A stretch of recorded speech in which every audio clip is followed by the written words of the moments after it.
Akhir bro, boleh sampaikan quotes akhir deh untuk anak-anak ND, untuk ya semua yang nonton channel YouTube BMPMC bro, silakan. Ya kalau quotes dari saya pribadi ya, terutama untuk teman-teman muda itu ya ini sama sih. Jadi quotes saya itu masih tetap sama, yaitu berkarya atau tiada gitu. Berkarya atau tiada, terus? Ya, itu aja. Jadi kan kalau memang tidak ada karya pasti kau akan hilang dari peradaban. Kalau tidak ada karya, kamu akan hilang dari peradaban. Tapi kalau berkarya, kamu akan muncul di antara peradaban. Kita akan Keren. Kita akan tetap dikenal. Betul, keren banget.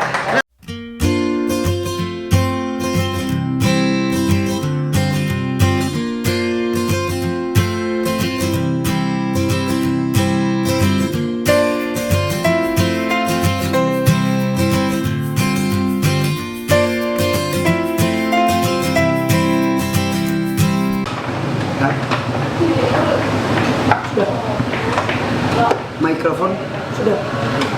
Halo guys, selamat datang di channel YouTube BMPMC. Seperti biasa di channel YouTube BMPMC kita akan bahas seputar dunia broadcast, dalam hal ini dunia MC, dan juga kita akan menghadirkan orang-orang yang penuh inspirasi atau orang-orang yang punya prestasi. Hasil dari obrolan dengan mereka yang punya prestasi akan menjadi inspirasi bagi yang menonton channel YouTube BMPMC.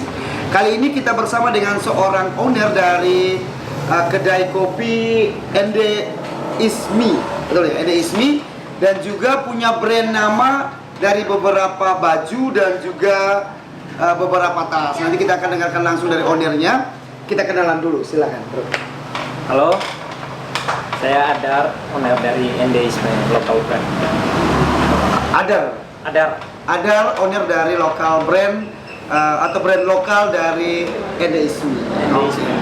Ende Ismi, ya, Ende Ismi. Baik, kenapa akhirnya bro mendirikan atau membuat sebuah brand nama Ende Ismi? Silakan. Jadi kalau awal ide Ende Ismi itu dari Malang. Pas saya lagi kuliah di Malang, ini banyak nih brand-brand lokal, ada event-event clothingan di Malang. Jadi di situ tergerak, saya bisa nih explore Ende melalui media kaos, media clothing, media seni yang lainnya, yang kekinian lah. Jadi karena pengen explore Ende, fungsinya tujuan juga untuk lokal edukasi.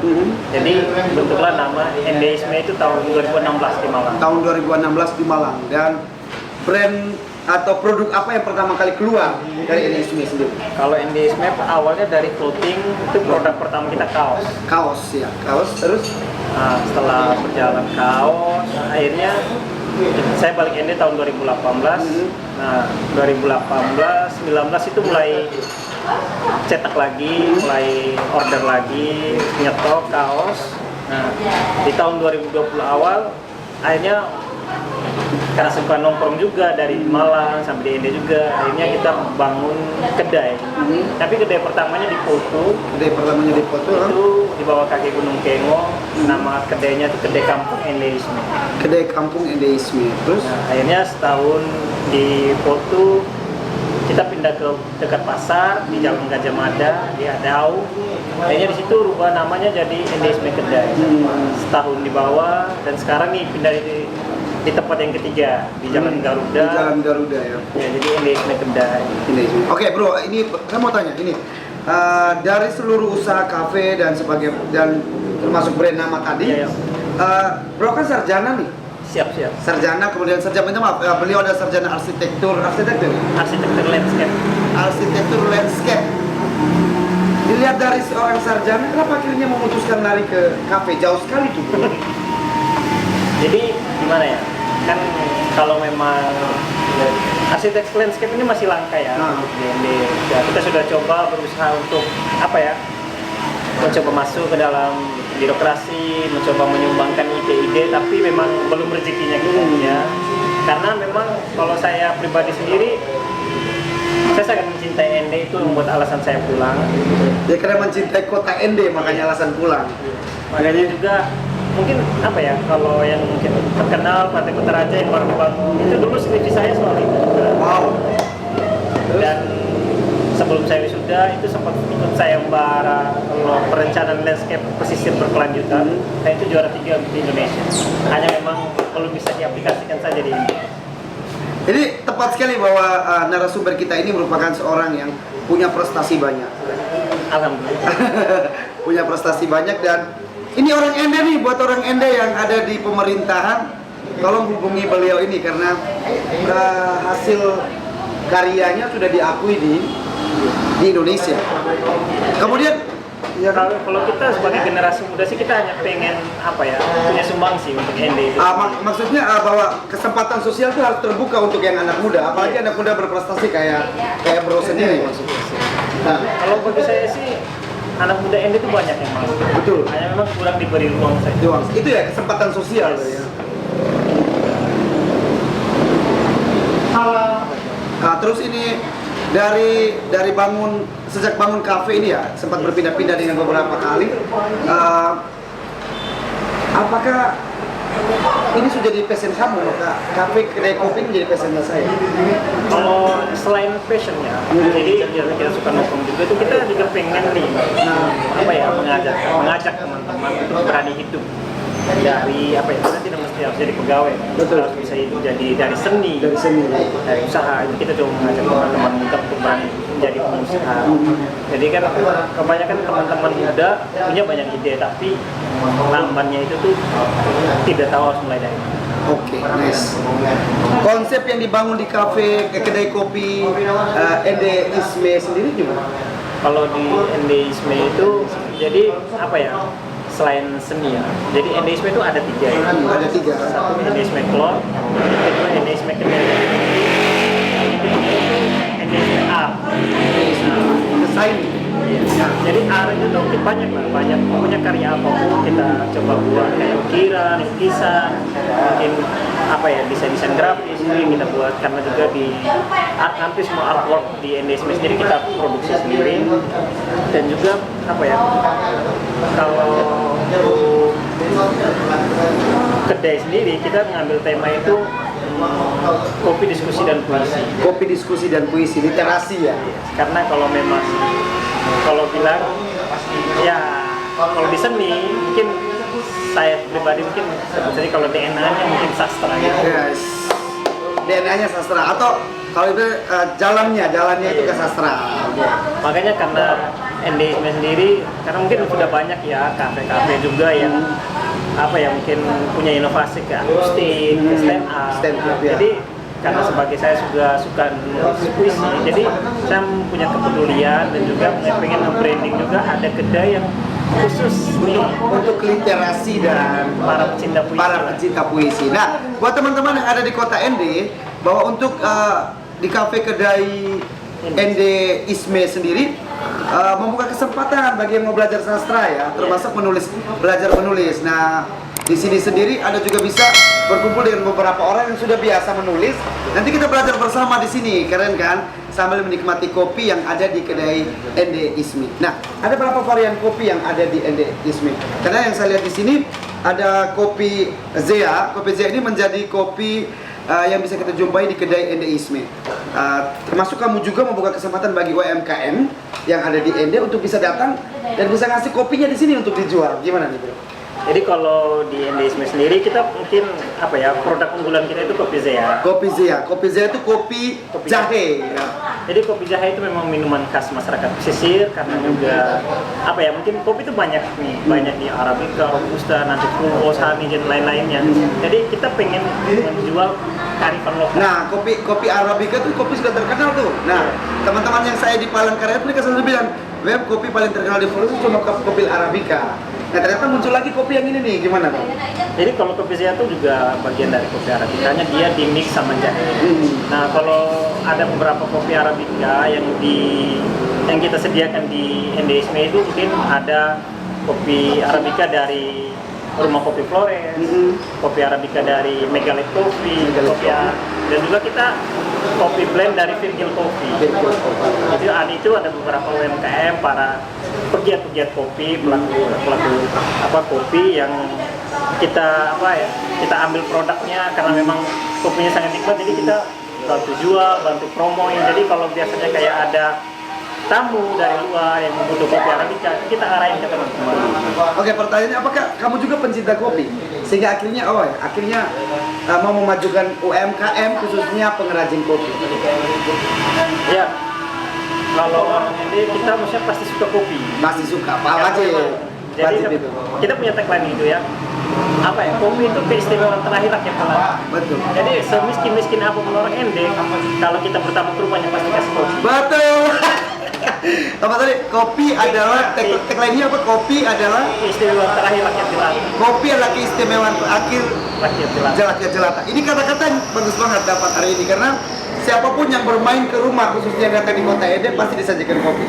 Makanya kan tidak hanya orang Ende ya, mungkin orang Indonesia pada umumnya, semiskin apapun dia, kalau ada tamu yang datang pasti sempat disuguhi kopi. Nah, jadi itu membuat, kalau bagi saya kopi itu tuh minuman sosial. Minuman sosial. Jadi kan ada beberapa tagline di Indonesia karena kita juga kedai literasi ya, kita sering bikin quotes tentang kopi juga. Kayak apa? Mari ngopi, mari merayakan hidup sebagai makhluk sosial. Ada juga yang tagline kita yang kopi itu putih hitamnya kopi untuk memahami merah putihnya negeri ini. Apa tadi? Butuh hitamnya kopi untuk memahami merah putihnya negeri ini. Keren. Ada lagi? Ya mungkin itu saja. Oke, butuh hitam putihnya kopi. Butuh hitamnya kopi untuk mengerti merah putihnya negeri ini. Keren. Jadi bagi yang mau belajar sastra, mau belajar menulis, boleh belajar puisi, boleh datang ini. Belajar bareng di. Belajar bareng di sini. Jadi di sini sudah ada mading. Mau nempel puisinya di sini kita persilakan. Bagi teman-teman di Kota Ende yang mau nempel puisinya di sini, boleh datang langsung ke kedai Ende Isme. Nanti kopinya bisa dibaca, puisinya bisa dibaca oleh para pengunjung yang datang ke kedai Ende Isme. Baik, siapa yang bertanya dulu kak? Kakak menyukai literasi, kakak menyukai sastra, kakak menyukai menulis. Ceritanya kakak atau karyanya kakak bisa dilihat di mana? Ya kalau untuk sekarang ya mungkin apa ya? Untuk puisi. Untuk puisi mungkin puisi yang sekarang mungkin ada di feed Instagram saya. Feed Instagramnya apa nanti saya bisa? Trana Zirka. Oh ya, Trana Zirka di bawah. Jadi dari apa ya? Karena kecintaan terhadap puisi, karena suka nongkrong. Jadi kita pernah bikin event yang lahir dari sebuah warung kopi dari teman-teman nongkrong. Kita pernah di tahun 2020 di tengah jenuh-jenuhnya karena pandemi. Akhirnya waktu itu kita bikin event kecil-kecilan di jalanan. Itu awalnya dari puisi jalanan karena yang kita bikin panggung untuk puisi akustik. Akhirnya itu berawal dari Endis, kita nongkrong bareng teman-teman yang ngajak bikin event gitu kan. Akhirnya karena banyak yang pentas, tidak hanya puisi di situ. Akhirnya kita mencoba mencari satu nama yang pas. Akhirnya jadilah Titik Kumpul Ruang Seni Jalanan. Wah, Titik Kumpul Ruang Seni Alami. Jalanan. Titik Kumpul Ruang Seni Jalanan. Oke. Jadi di situ apa ya? Kita bisa ada pementasan puisi, mini teatrikal, terus stand up komedi, akustik, lapak buku, lapak lokal band. Nah, karena pas akhir 2020 pandeminya meningkat lagi. Kayaknya kita 2021 vakum sampai 2022. Oke. Nah, pas akhir 2021 ya, kan sempat turun pandeminya itu kita sempat apa? Mau menggerakkan lagi, menjalankan lagi. Karena waktu itu kita sempat angkat temanya imunisasi seni. Tapi karena memang pandeminya naik lagi jadi belum bisa. Jadi kita doakan mungkin bulan ini atau bulan depan kita bisa. Jadi kemungkinan bulan ini atau bulan depan ada imunisasi seni yang akan ada di Ende yang diprakarsai oleh Ende Ismi, bisa jadi. Kalau dengan teman-teman yang lain. Teman-teman Titik Kumpul. Oke, teman-teman Titik Kumpul. Oke, bicara soal kedai bro, kita lihat bahwa bicara soal kafe, bicara soal kedai atau titik kumpul dan sebagainya, lifestyle kota Ende kan memang jarang untuk berkumpul di kafe dan sebagainya. Bro melihat ini gimana? Ya kalau budaya minum kopi orang Ende sudah. Kalau itu sudah turun temurun. Nah kalau budaya ngopi ya itu yang belum. Karena kan ngopi itu kan sudah menjadi lifestyle baru. Orang duduk nongkrong di sebuah warung kopi, di kedai kopi atau coffee shop. Itu yang menjadi apa ya, yang masih sementara kita bangun ya. Okay. Nah setelah 3 tahun berjalannya ini juga kita melihat perkembangannya sudah mulai meningkat karena makin banyak juga teman-teman yang mulai suka nongkrong. Jadi kalau dulu mungkin nongkrongnya di daycare, sekarang bergesernya ke kedai, lebih terarah ya. Kemudian pembicaraan juga pasti lebih terarah karena Lebih variatif. lebih variatif. Oke. Nah, sampai di titik ini Bro melihat kesempatan sebagai arsitek ya. Apakah di ND secara Bro itu belum terbuka untuk atau memang harus ada tempat khusus untuk ini? Ya kalau untuk apa ya, secara keilmuan sendiri ya kita masih terus membangun. Jadi apa ya, karena kita terus mencoba nih membangun komunikasi dengan siapa sekiranya bisa mampu mendengar ide-ide kita ke depan. Karena sayang sekali apa ya, kita punya keresahan juga karena melihat beberapa pembangunan yang secara keilmuannya kita merasa masih kurang di situ. Dan juga seharusnya kita apa ya, anak muda ini bisa apa ya, berkontribusi lah untuk Betul. itu sendiri. Karena kata Soekarno bahwa kasih aku 10 pemuda yang berkualitas, saya pasti akan bisa membangun Indonesia. Ya, ini anak muda yang berkualitas, hendaknya dikasih kesempatan sih. Iya. Karena memang anak muda itu hanya butuh kesempatan saja. Betul.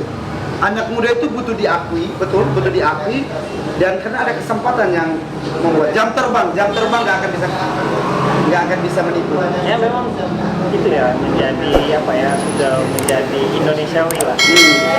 Kayak karena memang generasi tua masih kurang kepercayaan pada generasi muda. Oke. Saya pengen tanya, kita sempat membahas di belakang bahwa Bro ini sempat menjadi seorang guru. Sempat menjadi seorang guru honorer, akhirnya berhenti karena memang apakah itu tidak passionnya atau memang kayaknya aku lebih condong ke ini deh, gitu, gimana? Ya kalau mungkin apa ya, tidak cocok saja mungkin. Saya mungkin karena mungkin sudah kelamaan beberapa jadi Penggiat sosial ya, bisa jadi.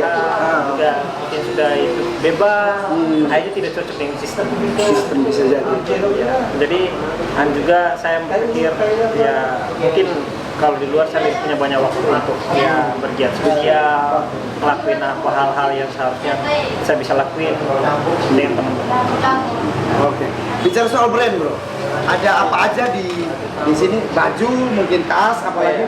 Kalau ND sebenarnya produk yang pernah kita apa ya komersilkan mungkin pertama itu kaos, dua tote bag, topi. Selain clothing itu tuh kita topi. Nah juga kita dulu pernah juga menjual NDSM Art, menjual lukisan. Mandala, gitu. Lukisan itu apakah lukisan tangan atau memang lukisan desain? Kita pernah lukisan tangan juga. Lukisan tangan. Keren, Bro. Nah, pertanyaannya kalau orang mau beli kopi atau mau beli kaos atau mau beli paper bag atau mau beli cloth, kira-kira bisa belinya lewat mana? Misalnya kalau kami yang jauh nih, buat teman-teman yang ada di Palangkaraya, kalau mau cari oleh-oleh khusus ND, nah belinya di sini. Nah, belinya gimana? Ya kalau untuk teman-teman yang jauh kita bisa lewat media sosial NDISME, itu ada NDISME Kedai. NDISME Kedai. Ada Instagram. Di bawah ini ya? Instagramnya NDISME Kedai, NDISME, mungkin Instagram saya sendiri Tanah Zirka. Oke, di bawah ini. Jadi kalau teman-teman yang jauh yang sempat mampir ke ND, langsung saja ke NDISME Kedai, Jalan Garuda. Samping SDND 8 atau paling ya samping SDND 8 itu yang paling mudah dijumpai. Pokoknya kalau tanya SDND 8 sampingnya itu pasti ada kedai kopi. Nah, kalau mau dapat varian kopi dengan varian banyak rasa cuma ada di kedai. Saya jujur saya tadi mencari kopi untuk teman saya, rekomendasi mereka di sini. Rekomendasi orang-orang yang saya jumpa itu rekomendasinya ke sini. Makanya saya akhirnya datang dan ketemu dengan orang hebat. Ini arsitek kota ND. Dan harus dikasih kesempatan sih untuk belajar. Pertanyaannya, kalau diminta untuk melepas literasi, melepas kedai kopi dan harus ke pemerintahan gimana? Apakah mau? Ya kalau tidak perlu dilepas ya. Nah, kalau bisa dijalankan dua-duanya. bisa. Oke. Kalau bisa dijalankan dua-duanya, kayaknya dua-duanya. Nah, bicara soal tata ruang sebagai seorang arsitek ya, bicara soal tata ruang, bicara seputar lingkungan atau tata ruang yang ada di kota ini, apakah sudah memenuhi syarat sebagai seorang arsitek? Ya kalau saya sih, Anda mesti perlu banyak pembenahan sih. Betul. Jadi kan kalau dalam sebuah desain ya, kesannya untuk pembangunan area publik, untuk ND sendiri untuk pembangunan apa ya mau publik untuk umum. Jadi minimal desainnya harus tepat sasaran. Betul. Dalam bahasa landscape, jadi desainnya harus tepat sasaran. Jadi kan desainnya tidak rancu. Kayak contoh kita ngambil mungkin yang sudah pernah lihat Taman Renungan dan Pandiri ini harusnya kan area publik. Jangan sampai kita membangun area publik menjadi area khusus. Betul. Atau mengklasterkan pengunjung di situ. Betul, Karena bisa kan jadi. semua masyarakat ini punya hak. Punya hak untuk menikmati. Betul, saya setuju itu, bro. Setuju. Lanjut. Jadi memang begitu. Kalau untuk bicara pembangunan ini harusnya setiap desain itu harus dipresentasikan kepada masyarakat. Wow. Karena kalau kita melihat hari ini kan setiap pembangunan pemerintah seenaknya sendiri. Jadi kayak harusnya kan ada presentasi terhadap masyarakat, tokoh adat tokoh masyarakat. Jadi agar desainnya, filosofinya tepat. Dan apalagi bahwa kegunaan dari pembangunan itu sendiri adalah berguna untuk masyarakat juga, dan masyarakat menikmati. Apalagi kita membangun area publik yang menjadi sculpture, Iya, menjadi sculpture, ya. ikon, itu kan minimal harus mewakili karakteristik budaya. Betul, saya setuju itu. Dan sosial. Betul. Dan juga apapun pembangunannya ini tetap goalnya kita ekonomi. Jadi betul. Kalau bagi saya pembangunan apapun di ND yang sifatnya ekonomi itu kalau memang pembangunan itu kalau bagi saya ya pembangunan wisata dia harusnya menyelesaikan masalah bukan menciptakan masalah. Menyelesaikan masalah bukan menciptakan masalah baru. Keren. Kita berbicara dengan anak muda yang punya prestasi yang memberikan saran dan moga saran ini keterima. Amin amin. Siapapun yang nonton, orang ND yang nonton ini diteruskan kepada orang-orang yang punya kepentingan di atasnya dan bisa Punya merubah, power. ya yang punya power bisa merubah pola pikir. Yes. Oke, bro, bicara soal anak muda di kota ND, yang kalau bro lihat, apakah prestasi anak muda kota ND secara pemikiran bro, apakah sudah bisa diperhitungkan? Sudah banyak sekali teman-teman muda yang bergerak di ND. Ya gitu, kalau bagi saya sih kalau teman-teman muda di ND yang bergerak punya banyak prestasi lah. Kayak di teman-teman yang bergerak di apa ya pencinta alam juga berprestasi sampai juara festival di Gunung di Lembata. Banyak sekali teman-teman muda di ND yang prestasi. Hanya memang itu kita perlu support lebih lagi ya. Dan juga apa ya lagi-lagi itu kesempatan perlu dipelajari di dekat anak mudanya, didatangi apa tujuannya, karena kan saya rasa banyak sekali apa ya tujuan-tujuan positif yang akhirnya mati karena kekurangan dukungan baik moral maupun materi. Baik, ini untuk informasi juga bahwa di kedai kopi, kedai NDisme sendiri, Anda juga bisa belajar menulis, juga bisa belajar menulis puisi, contohnya bisa ngobrol bersama dengan orang-orang di sekitar dan membangun sebuah karya. Nah, apa harapan terbesar dari seorang bro ini terhadap anak-anak muda yang ada di sini? Ya kalau harapan yang anak muda sih ya jangan patah semangat saja, berani aja kalau mau pengen berkarya, pengen berwirausaha. Jadi kalau memang butuh teman diskusi, mau bikin desain kemasan untuk produknya, kalau memang bingung atau main aja di sini. Karena pernah juga kita waktu ketemu di pameran kemarin ada seorang UMKM ibu-ibu ya, dia keripik pisang. Jadi kan kita lihat dari desain kemasannya itu masih tradisional lah. Ya, maksudnya kan jadi kurang menarik. Nah, dari situ ya saya samperin.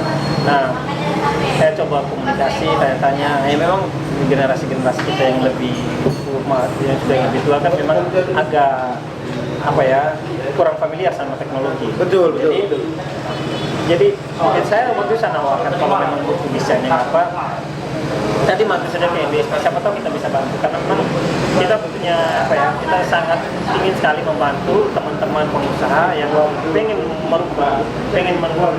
mempercantik packaging produknya. Kita siap membantu, mungkin kita bantu desain, bantu kasih ide karena memang karena apapun usaha ND yang maju pasti feedbacknya untuk ND itu sendiri.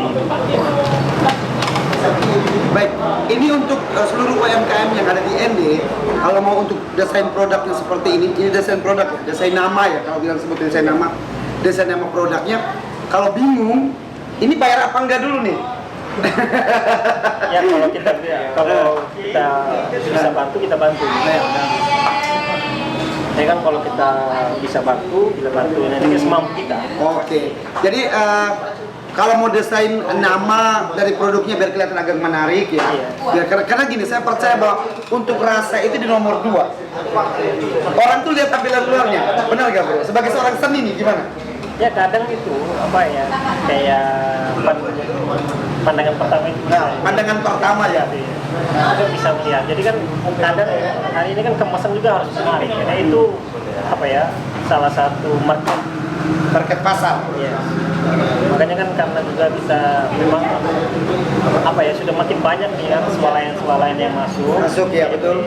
Dan mereka datang dengan packaging yang bagus ya, sehingga kita juga nggak tahu apa isinya dalam, bagus apa enggak kan, tapi memang tampilan luar ini yang menentukan. Ya, maksudnya kan karena juga apa ya, swalayan yang masuk ini juga kan punya apa ya, dasar alasan kan pengen membranding brand-brand lokal, produk-produk lokal. Hanya sayang produk-produk lokal kalau di izin besar-besarannya akhirnya belum bisa apa ya, ditempatkan di swalayan-swalayan yang sudah berada di kota ND. Makanya dari situ mungkin kita bisa sama-sama nih para pengusaha di ND, bagaimana kita saling support. Keren. Nah, sekali lagi buat teman-teman yang ada di kota ND yang mau bicara, yang mau membuat produk atau nama dari sebuah produknya menjadi lebih bagus. Nah, nggak akan ragu karena di sini ada arsitek desain art. Bisa jadi ada arsitek desain art yang mampu mengubah packaging Anda jauh lebih bagus. Oke bro, berbagi ide dan berbagi ilmu. Saya percaya bahwa ilmu itu mahal bro. Ilmu itu mahal banget. Tapi kalau dikasih kesempatan untuk belajar, buka kesempatan untuk belajar juga kan? Boleh. Kita juga masih belajar. Ini merendah untuk meroket nih. Oke, membuka kesempatan bagi siapa yang mau datang dan belajar di sini, boleh datang di kedai Endeisme yang beralamat persis di samping SD ND 8. Jalan Garuda persis di samping SD ND 8. Ini bukanya dari jam berapa sampai jam berapa? Kalau kita biasa bukanya dari jam 11 sampai jam 12 malam. Kalau jam 11 sampai jam 12 malam. Kalau malam minggu? Saya molor. Kalau malam minggu lebih lama. Ya, semampunya. Nah, dari segi pendapatan bro, kita ngasih rate pendapatan dari brand nama seperti brand baju, brand paper bag, dan lain-lain, kemudian kopi dan sebagainya. Dari semua yang sudah ada ini, kalau boleh tahu penghasilannya berapa dalam 1 bulan? Apa ya? Kan kalau kotornya 20 juta dapat. Belum sih. 10 juta dapat. 5. Jadi kalau untuk kayak bikin brand sendiri, jadi kan kalau makin banyak event itu biasanya penjualannya mungkin. Jadi kayak kemarin pas event Zona Indonesia itu mungkin dalam 1 minggu kita bisa 2 minggu lah kita bisa katakan mungkin ya lebih dari mungkin mendekati 10. Jadi mungkin kalau untuk pemerintah ND sendiri, kalau makin banyak event yang startupnya nasional, skala nasional, itu sangat membantu UMKM. Kalau semakin banyak event yang skala nasional, UMKM masih sangat membantu.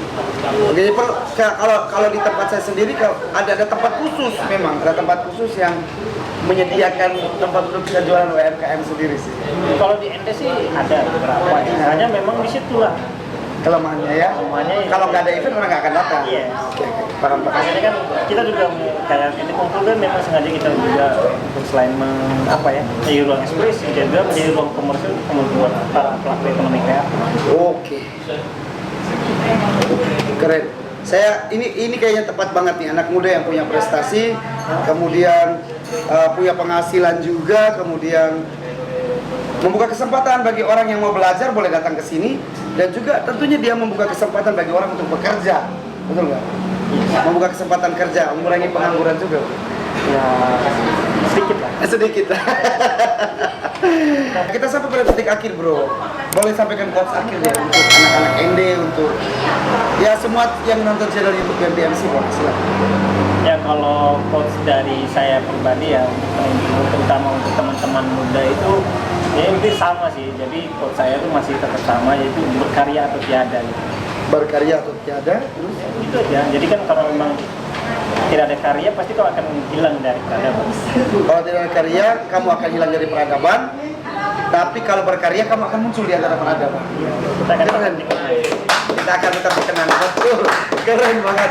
Nah, buat teman-teman yang ada di Kota Ende, sekali lagi saya mau bilang, bagi siapa yang mau belajar tentang desain, boleh langsung. Kita punya orang tepat yang ada di Ende yang bisa tempat untuk belajar. Dan juga kalau mau menulis puisi nih, mau menulis puisi, saya nanti akan kenalkan kamu dengan Kamahiang. Kamahiang itu PJ, penanggung jawab dari penerbit Liter Saloi. Jadi kalau mau bukumu terbit, nanti saya hubungi dengan kamu. Siap. Kamahiang ini bagus banget, puisi-puisi kata-katanya bagus banget. Nanti kalau mau berhubungan, nanti saya akan menjadi penyambung di antara Bro sama Kamahiang, karena dia PJ, penanggung jawab di Little Salon, penerbit Little Salon. Kemudian buat teman-teman yang menonton channel YouTube MPMC, terima kasih banyak untuk Bro yang sudah boleh ngobrol pada kesempatan kali ini. Dan saya mau bilang satu hal, bahwa kita ambil pesan dari Bro bahwa sebagai orang muda, mau berkarya atau tidak tergantung diri kita sendiri. Kalau Anda berkarya, Anda akan dikenang sepanjang masa di tengah peradaban. Tapi kalau Anda tidak berkarya, maka Anda akan hilang di tengah peradaban. Terima kasih.